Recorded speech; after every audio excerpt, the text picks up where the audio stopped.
Hey everyone, welcome back to Corporate Dakota, the place where we dive into the exciting world of corporate filings. Today we're looking at a filing from Chegg Inc. and trust me, it's a bit like finding out your favorite student just got put on academic probation. Let's get into it.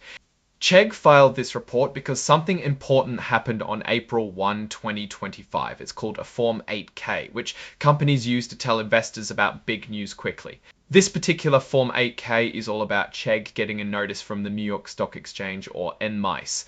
This notice basically says, hey, your stock price has been hanging out below $1 for too long. Think of it like a warning light flashing on your car dashboard. The NYSE has rules about how low a company's stock price can go before they start to worry. In Chegg's case, their average stock price was less than $1 over a whole month. That's not a good sign because investors usually want to see growth, not decline. So what does this mean? Well, Chegg has to tell the NZ what they plan to do about it. They might try to boost the stock price, or they might even do something called a reverse stock split, which is like taking a bunch of small slices of pizza and making them into fewer, bigger slices. It doesn't change the total amount of pizza, just how it's divided. Chegg has about 6 months to get their stock price back up above $1. If they can do that for a whole month, the NYSE will be happy again. But if they can't, the NYSE might kick Chegg off the stock exchange, which would make it harder for people to buy and sell Chegg stock.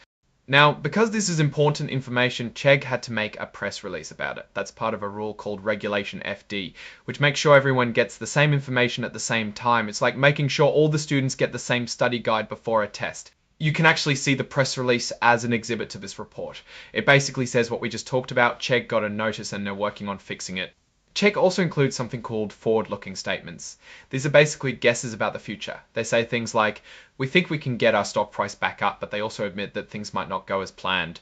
Companies put these in their reports to protect themselves in case their guesses turn out to be wrong. It's like saying, we're trying our best, but who knows what will happen. They point out risks and uncertainties that were already mentioned in their annual report, the Form 10K. These include all sorts of things that could go wrong, like competition, changes in the economy, and other problems. It is important to be aware of these risks as they can impact the ability to be successful. Finally, the report gets signed off by one of Chegg's top executives, the Chief Financial Officer. This is just to say that the information in the report is accurate to the best of their knowledge. It's like signing your name on a test to say you did your own work. So what does all of this mean for Chegg? Well, it's not great news. Getting a warning from the NYSE is never a good thing. It suggests that investors are worried about the company's future. However, it's not the end of the world either. Chegg has time to turn things around. They could come up with new products, cut costs, or find other ways to boost their stock price. One of the strengths of Chegg is its well-known brand name and established position in the education technology market. The company has a large user base of students who rely on its services for homework help, textbook rentals, and other academic support.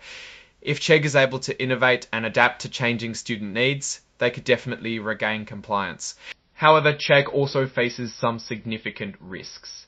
The education technology market is becoming increasingly competitive with new players entering the field all the time. Chegg also has to worry about things like piracy and students sharing their accounts, which can hurt their revenue. Chegg mentions the exploration of strategic alternatives, which could mean anything including selling itself. Overall, Chegg is in a tough spot. They need to act quickly to get their stock price back up and convince investors that they have a solid plan for the future.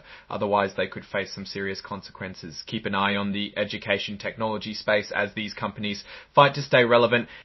Thanks for watching. If you found this breakdown helpful, please like, comment, and subscribe for more Corporate Dakota content. Let me know in the comments which company's filing I should decode next.